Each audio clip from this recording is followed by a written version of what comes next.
এবারের পহেলা বৈশাখটা আমাদের একদম সাদামাটা কেটেছে।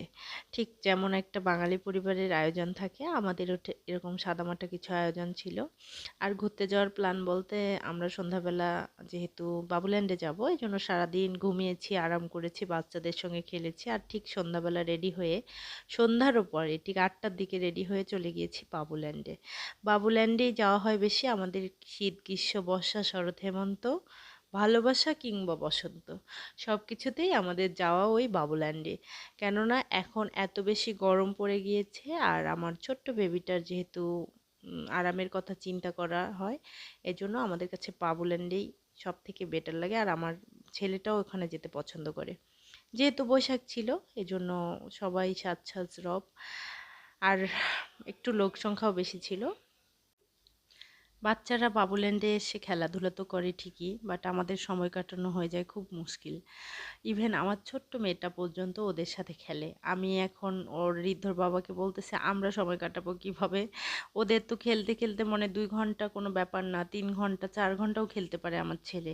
বাট আমাদের হয়ে যায় খুব কষ্ট, মোবাইল স্ক্রলিং করা বসে বসে। আর কতক্ষণই বা ভালো লাগে। আর ওই দিন যেহেতু পয়লা বৈশাখ, ওভাবে কোথাও বসার জায়গাও পাচ্ছিলাম না। আর ঋদ্ধ এখন ওর ফেভারিট পান্ডাটা এঁকে নিবে গালের মধ্যে। আর সব সময় যে কোনো অকেশনেই ওদের এখানে একটা গালের মধ্যে পেন্টিং করার একটা প্রোগ্রাম থাকে। আর ঋদ্ধ সব সময় ওর গালের মধ্যে এই পান্ডাটা এঁকে নেয়। আর আমার মেয়ের সব থেকে ফেভারিট প্লে জোন হচ্ছে এই বলগুলোর এখানে। ও এখানে টুকটুক করে বসে বসে থাকে আর বলগুলো নিয়ে খেলে। কোনো ডিস্টার্ব নেই, কোনো ঝামেলা নেই, ও খুব এনজয় করে। আর মাঝে মাঝে দু একটা বন্ধুও জুটে যায়। যেহেতু ও এখন অনেক ছোট, কিভাবে অন্য কারোর সঙ্গে কমিউনিকেট করতে হয়, খেলতে হয়, এগুলো কিছুই জানে না। ও শুধু ফ্যাল ফ্যাল করে তাকায় আর হাসে। এদিকে ঋদ্ধর পান্ডা আঁকানো শেষ, ও আমাকে বলতেছে দেখো তো মামুনি কেমন লাগতেছে আমাকে। আর একদম সোজা চলে গিয়েছে বোনের কাছে, বোনকে বলের মধ্যে ও এখন ডুবিয়ে দিবে। তো আমরা যেহেতু আছি, বলতেছি না এটা করা যাবে না। এখন বলতেছে তাহলে তোমরাই আমাকে ডুবিয়ে দাও। এখন হয়ে গেছে এরকম অবস্থা, ভাই বোনকে ফলো করে আর বোন ভাইকে ফলো করে। যাই হোক, ওরা ওদের মতন এনজয় করুক একটা দিন বছরের। যদি একটু বাচ্চাদেরকে নিয়ে বের না হতাম, আসলে বৈশাখটা কি বুঝতো না। আর এরকম খেলতে খেলতে চোখের মধ্যে ব্যথা পেয়ে ওর পান্ডাটা একদম গেছে লেপ্টে। একটু তাই ওয়াশরুমে নিয়ে গিয়ে একদম কোনো রকমে পান্ডার মুখটাকে বাঁচিয়ে দিলাম। এরপর এসে আবারও কিছুক্ষণ খেলাধুলা করা। বাবুল্যান্ডে যেতে যেতে ঋদ্ধর এমন অবস্থা, মানে প্রতিদিনই যেতে চায় বাট ওর মন ভরে না। কিন্তু প্রতিদিনই তো নিয়ে যাওয়া পসিবল না। বিশেষ কোনো অকেশনের দিনগুলোতে তো যাইই। ওর বাবা কিংবা আমি, আমরা ওর পড়াশোনার চাপ বা এক্সাম না থাকলে সপ্তাহে 2 থেকে 3 দিন তো নিয়ে যাওয়ার চেষ্টা করি। আর ঋদ্ধ বাবুল্যান্ডে গিয়ে মনে হয় যে সেদিনই প্রথম গেল, যখনই যায় তখনই প্রথম। আর বাবুল্যান্ডে পহেলা বৈশাখ উপলক্ষে বিশেষ একটা আকর্ষণ ছিল হচ্ছে পুতুল নাচ। পুতুল নাচ আসলে আমি নিজেও মানে কখনো গ্রামে দেখিনি, কোনো ওরকম মেলায় দেখিনি। আর আমার ছেলে, ও তো কিছুই জানে না। বাট এদের এই মানে উদ্যোগটা ভালো লেগেছে। জাস্ট পুতুল নাচটা যেমনই দেখাক, যেরকম পুতুলি দেখাক, ভালো লেগেছে। এই জন্য যে গ্রাম বাংলার একটা ঐতিহ্য, যে এই জিনিসটা দেখার পর আমার ছেলে আমাকে অবশ্যই কিছু প্রশ্ন করেছে বা করবে। আর ওর মধ্যে একটা মেমোরি চলে আসলো যে পুতুল নাচ বলতে কোনো কনসেপ্ট আছে।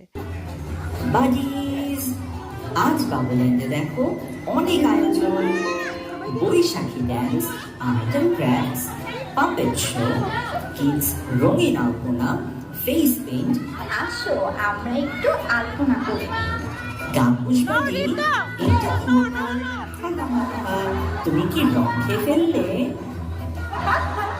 বাড়ি, তুমি অনেক ফানি। আমি ঐতিহ্য তোমরা জানো ঐতিহ্য। টুকটুক দেখে না। বাংলায় থাকি, এই মাটি এই সব বাচ্চারা খুব মজা করে এনজয় করেছে। পুতুল নাচ শেষ হওয়ার পর ওদের হাততালি দেখে মনে হচ্ছে যে ওরা আসলে খুব খুশি। আর এরপরে সব বাচ্চারা একসঙ্গে হয়ে কিছুক্ষণ নাচানাচি করা। বৈশাখের আমেজ আসলে শহরের একটা এরকম বন্ধ পরিবেশে কতটা আমরা আমার বাচ্চাকে দিতে পেরেছি জানি না। বাট আমার কাছে বৈশাখ মানে মনে হয় একটা উন্মুক্ত জায়গায় মেলা, মুড়ি মুড়কির দোকান, আরও অনেক গ্রামীণ তৈজসপত্র। আমি যেটা দেখেছি, আমার ছেলের এখনও সেই সৌভাগ্য হয়নি। যদিও গ্রামের বাড়িতে আমার বাড়ির পাশে মানে ওর বাবার বাড়ির পাশে অনেক বড় একটা মেলা হয়, বাট আমার ছেলের বিভিন্ন কারণে এক্সাম বা এমন একটা সময়ে এই মেলাটা হয় যেখানে আমাদের আসলে অ্যাটেন্ড করা হয় না। আমি জানি না আমার ছেলেকে আমি কবে সেই মেলা দেখাতে পারবো। তবে ইচ্ছা আছে গ্রামের যে মেলাগুলো বা ঐতিহ্যগুলো এগুলোর সাথে আমার ছেলেকে পরিচিত করা বা আমার মেয়েকে পরিচিত করা। পুতুল নাচ দেখে এখানে নাচানাচি শেষ করে আবারও ঋদ্ধর খেলতে যাওয়া। ঋদ্ধ আসলে যেতে চায় না, কিন্তু আমরাও আর কি তাড়া দিচ্ছিলাম না, কেননা 10টা বেজে যাচ্ছিল, যে কোনো মুহূর্তে বন্ধ হয়ে যাবে। আবার গিয়ে একটু নাচানাচি করা। আর ঋদ্ধ এই নাচ করার জন্য কখনোই যেতে চায় না, বলে এগুলো মেয়েদের কাজ। যদিও আবার মাঝে মাঝে কনভিন্স করে নিয়ে যাই, বাট সেদিন একেবারেই যায়নি। তো নাচানাচির পরে একদম বাবুল্যান্ড বন্ধ হয়ে যাবে। যে কোনো প্যারাডাইসের ভিডিওগুলো আপনাদের সবার কেমন লাগে অবশ্যই কমেন্টে জানাবেন। আর আরও বেশি ভিডিও পেতে অবশ্যই ফলো বা লাইক দিয়ে রাখতে পারেন। আর আমার ইউটিউব চ্যানেল রিতাস প্যারাডাইসে অবশ্যই সাবস্ক্রাইব করে রাখতে পারেন। আর যারা অলরেডি এই কাজটি করে ফেলেছেন তাদেরকে অসংখ্য ধন্যবাদ। পহেলা বৈশাখের দিনের শেষ পর্যায়ের ঘোরাঘুরি শেষ করে বাবুল্যান্ড থেকে আমরা বেরিয়ে পড়বো এখন। আর টুকটুক এই জায়গায় এসে আবার মজা পেয়েছে, এই খেলনাগুলো নিয়ে আবারও সে খেলতেছে। বাট আমরা রেডি হয়ে গিয়েছি, বেশিক্ষণ আর স্টে করা যাবে না, ওরা অ্যানাউন্স করে ফেলেছে যে বাবুল্যান্ড বন্ধ হয়ে যাবে। আমরা আমাদের একদম পথে চলে এসেছি, এখন হেঁটে হেঁটে কিছু দূর যাব। বাট রাস্তার ধারে এসে ঋদ্ধ এখন একটা পিঠার দোকানে আটকে গিয়েছে। সে এখন স্ট্রিট ফুডে এই যে পিঠা, সেই এখানে এই পিঠা ট্রাই করবে। তো আমি ভাবলাম যে খেতে পারবে না, বাট ও দেখি খেয়ে নিচ্ছে। আর যে শুটকি ভর্তাটা ছিল লাল লাল, সেটাকে সে সস বলতেছে এবং শেষ হয়ে যাচ্ছিল জন্য বলতেছে আর একটু আমাকে সস দিন। আর এরপরে দাঁড়িয়ে খেতে খেতে সে বসেও পড়েছে। ওদের চিতই পিঠা বানানোর ধরন দেখে আমি একদম সাদা চিতই পিঠা যেটা, সেটা 4টা নিয়ে নিয়েছি। বাসায় এসে দুধ চিতই বানাবো, এই জন্য আমি আসলে বানাতে পারি না। এরপরে একদম বাসার সামনে এসে একটা সুপার শপে ঢুকে গিয়েছি বাসার কিছু প্রয়োজনীয় এবং আমার কিছু প্রয়োজনীয় জিনিসপত্র নেওয়ার জন্য। আর ঋদ্ধ এখানে গেলেও পাগল হয়ে যায়, আর চকলেট নিবে না কি কিনবে মানে অস্থির অবস্থা। ওরও পছন্দের কিছু জিনিসপত্র কিনে একদম সোজা বাসায় চলে আসলাম। আজকের মতো এখানে বিদায় নেব। আপনাদের সবার জন্য অনেক অনেক শুভকামনা। নতুন বছর সবার অনেক বেশি ভালো কাটুক, হাসি আনন্দ প্রাপ্তি আর পূর্ণতায় ভরে উঠুক সবার জীবনের প্রতিটি বাঁক। Thanks for watching. Bye bye.